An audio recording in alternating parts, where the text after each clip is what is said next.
जय हिंद।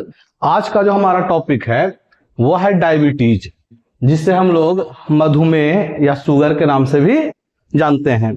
इस वीडियो में हम लोग जानेंगे कि शुगर कैसे होता है और शुगर कितना होना चाहिए और शुगर की जांच कैसे की जाती है। साथ ही साथ जानेंगे कि शुगर के क्या क्या लक्षण हैं और उसके क्या क्या कारण है और शुगर होने पर आपको क्या नहीं खाना चाहिए, है ना, ताकि आप शुगर बीमारी से बच सकते हैं। तो आइए देखते हैं आज का यह सेशन। तो आज का जो हमारा सेशन है उसमें सबसे पहले हम लोग जानते हैं कि डायबिटीज होता क्या है ना। तो कहता है कि डायबिटीज एक ऐसी बीमारी है जिसमें शरीर में ब्लड शुगर जो ग्लूकोज होता है का स्तर असमान रूप से बढ़ जाता है। ये इसलिए होता है क्योंकि शरीर या तो इंसुलिन नहीं बनाता है या जो इंसुलिन बनाता है उसका सही तरीके से इस्तेमाल नहीं कर पाता है, यानी इंसुलिन की कमी से। तो प्रश्न उठता है कि डायबिटीज कैसे होता है। तो उसका आंसर है डायबिटीज जो है वह इंसुलिन की कमी से होता है। आगे देखते हैं। नेक्स्ट है क्या कि इंसुलिन है क्या। नेक्स्ट जो हमारा प्रश्न है वह है इंसुलिन क्या है। तो बात है कि इंसुलिन एक हार्मोन है जो अग्नाशय के लैंगरहैंस की दीपिका से निकलता है ना। और इसका क्या काम होता है। तो यह खाने से मिलने वाले जो ग्लूकोज है, जो शक्कर है, को कोशिकाओं तक पहुंचाता है ताकि शरीर को ऊर्जा मिल सके। इंसुलिन हार्मोन का काम एक तरह से शुगर को पचाना है, यानी ग्लूकोज का पाचन करना है। यह अग्नाशय के लैंगरहैंस की दीपिका से निकलता है। तो प्रश्न उठता है कि इंसुलिन कहां से स्रावित होता है। तो वह स्रावित होता है अग्नाशय से। कहां से होता है? अग्नाशय से। नेक्स्ट देखते हैं हम लोग। नेक्स्ट हमारा है कि डायबिटीज कितने प्रकार के होते हैं। तो शुगर जो होते हैं वो मुख्यतः दो प्रकार के होते हैं। एक को बोला जाता है टाइप 1 डायबिटीज, दूसरा को बोला जाता है टाइप 2 डायबिटीज। अब जानते हैं कि टाइप 1 जो डायबिटीज है हमारा वो क्या होता है। तो जो टाइप 1 डायबिटीज है इसमें क्या होता है कि शरीर इंसुलिन बनाना बंद कर देता है, यानी जो बॉडी जो है उसमें इंसुलिन नहीं बन पाता है। यह ज्यादातर बच्चा और युवाओं में होता है, यानी जो टाइप 1 डायबिटीज होता है वह जनरली बच्चा और युवाओं में होता है। इस केस में क्या होता है, मरीज को इंसुलिन का इंजेक्शन लेना पड़ता है और यह जो इंसुलिन है वह सुअर के अग्नाशय से निकालकर मनुष्य में दिया जाता है, जो बाहर से इंसुलिन का इंजेक्शन लेते हैं उनके लिए।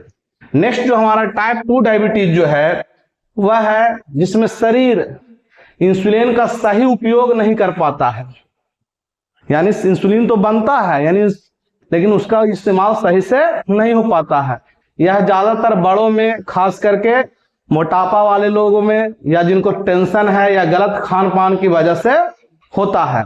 शुरुआत में तो यह डाइट या एक्सरसाइज से कंट्रोल हो जाता है टाइप 2, लेकिन अगर एक्सरसाइज या डाइट पर ध्यान नहीं दीजिएगा तो बाद में आपको दवाइयां भी लेनी पड़ सकती है। आगे देखते हैं।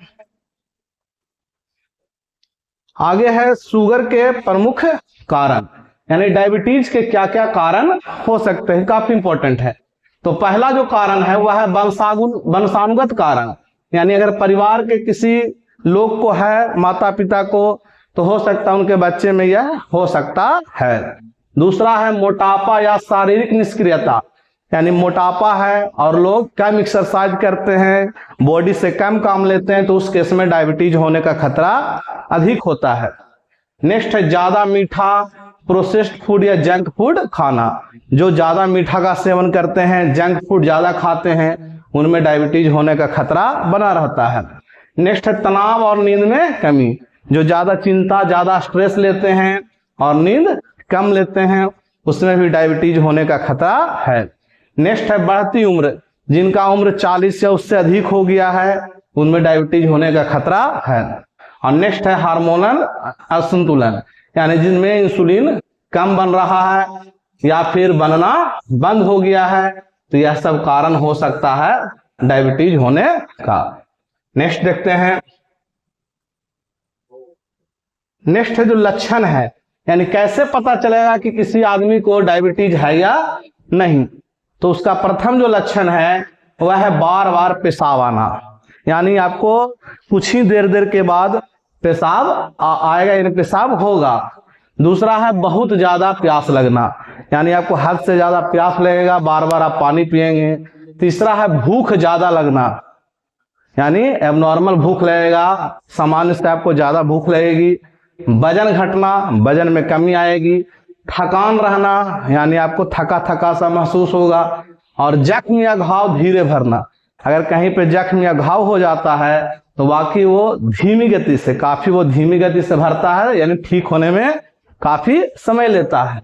और दूसरा है धुंधला दिखना, यानी आपको आंख से धुंधला भी दिख सकता है। आइए देखते हैं आगे। आगे जो है डायबिटीज की जांच, यानी डायबिटीज की जांच कैसे होगा, टेस्ट कैसे करेंगे। तो डायबिटीज की जांच के लिए ग्लूकोमीटर का उपयोग भी किया जाता है, जिससे आप ब्लड शुगर को आसानी से पता लगा सकते हैं। तो देखते हैं कि डायबिटीज मधुमेह की जांच कुछ खास ब्लड टेस्ट से किया जाता है, ताकि पता चल सके कि आपके ब्लड में ग्लूकोज या शुगर का स्तर सामान्य है या नहीं है। तो इसमें आपको कई तरह के जांच होते हैं, आइए उन जांचों को समझते हैं। इसमें कुल 5 तरह के जांच होते हैं। कितने तरह के? 5 प्रकार के जांच होते हैं, जिसमें पहला है फास्टिंग ब्लड शुगर। पहला क्या है? फास्टिंग ब्लड शुगर टेस्ट, यानी जिसको FBS भी बोलते हैं, फास्टिंग ब्लड शुगर टेस्ट।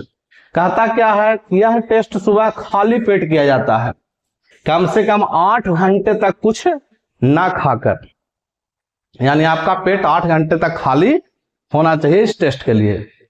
इसका जो नॉर्मल वैल्यू है वो नॉर्मल है 70 से 99 mg/dl। अगर प्री डायबिटीज यानी डायबिटीज से जस्ट पहले वह रेंज है 100 से 125, लेकिन अगर यह 126 या उससे ज्यादा हो जाता है तो यह समझा जाता है कि आपको डायबिटीज हो गया है। दूसरे टेस्ट की बात करें तो जो हमारा दूसरा टेस्ट है उसका नाम है पोस्ट प्रांडियल ब्लड शुगर या PP टेस्ट। यह टेस्ट खाना खाने के 2 घंटे बाद किया जाता है, यानी आप खाना खा लेंगे उसके 2 घंटे के बाद यह टेस्ट लिया जाता है। इसमें वैल्यू जो है नॉर्मल है वह 140 से कम है। जो प्री डायबिटीज है यानी डायबिटीज से पहले वह 140 से 199 के बीच है, लेकिन अगर यह वैल्यू 200 या उससे अधिक हो जाता है तो आपको ब्लड शुगर है, यानी डायबिटीज आपको है। तीसरा देखते हैं HbA1c टेस्ट या ग्लाइकेटेड हेमोग्लोबिन टेस्ट। यह टेस्ट बताता है कि पिछले 2 से 3 महीनों में आपका औसतन ब्लड शुगर कितना रहा है, यानी ये जो ब्लड शुगर आपका बढ़ रहा है कितना तरह से, मतलब कितने दिनों से बढ़ रहा है। तो इसकी जो नॉर्मल वैल्यू होती है वो 5.7% से कम, प्री डायबिटीज के लिए 5.7 से 6.4 तक, लेकिन अगर डायबिटीज है तो उसका वैल्यू 6.5% से अधिक होगा। अगला है रैंडम ब्लड शुगर RBS, यानी अगर कोई अचानक से जांच करना चाहे कि उसको शुगर है कि नहीं तो उसके लिए यह टेस्ट है। तो यह किसी भी समय लिया जा सकता है बिना फास्टिंग के, आप खाए पिए हो चाहे कुछ भी हो, यह टेस्ट आप दे सकते हैं। अगर यह 200 mg/dl या उससे ज्यादा आता है और साथ ही साथ शुगर के कुछ आप में लक्षण है तो आपको डायबिटीज हो सकती है। नेक्स्ट जो 5वां टेस्ट है वह है oral glucose tolerance test OGTT। इसमें क्या होता है, पहले खाली पेट शुगर चेक कर ली जाती है, फिर ग्लूकोज वाला ड्रिंक पिलाकर 2 घंटे के बाद दोबारा टेस्ट किया जाता है और देखा जाता है कि आपके ब्लड में शुगर का स्तर कितना बढ़ा। यह खास तौर पर गर्भवती महिलाओं के लिए है ना, गेस्टेशन डायबिटीज में किया जाता है। अब बारी है आज के सुविचार का। तो आज का जो हमारा सुविचार है वो आप चित्र में देख पा रहे होंगे। यहाँ पर एक नॉर्मल भुट्टा है जो बाजार में नहीं कहते खेत में होता है। यह क्या है, भुट्टा हल्का आग में सेका हुआ है। और यह जो देख रहे हैं पॉपकॉर्न है, यह पूरे अपने आप को आग में झोंक देता है। तो कहता है याद रखना, जो जितना तपता है उस दुनिया में उसकी वैल्यू उतनी ही बढ़ती है। जैसे देख पा रहे हैं अभी तपा नहीं है तो इसकी वैल्यू है 5 रुपया। ठीक, बीच वाला जो है यह हल्का तपा है तो उसकी वैल्यू थोड़ी सी बढ़ी है, यानी 10 रुपया हुआ है। लेकिन जिसने अपने आप को आग के हवाले कर दिया, पूरे अच्छी तरह से तप गया, उसकी वैल्यू देखिए लगभग 10 गुना बढ़ गया है, लगभग 10 गुना बढ़ गया है। तो इसी सुविचार के साथ मैं अपने इस वीडियो को समाप्त करता हूं। मिलता हूं अगले वीडियो में, तब तक के लिए जय हिंद, जय भारत।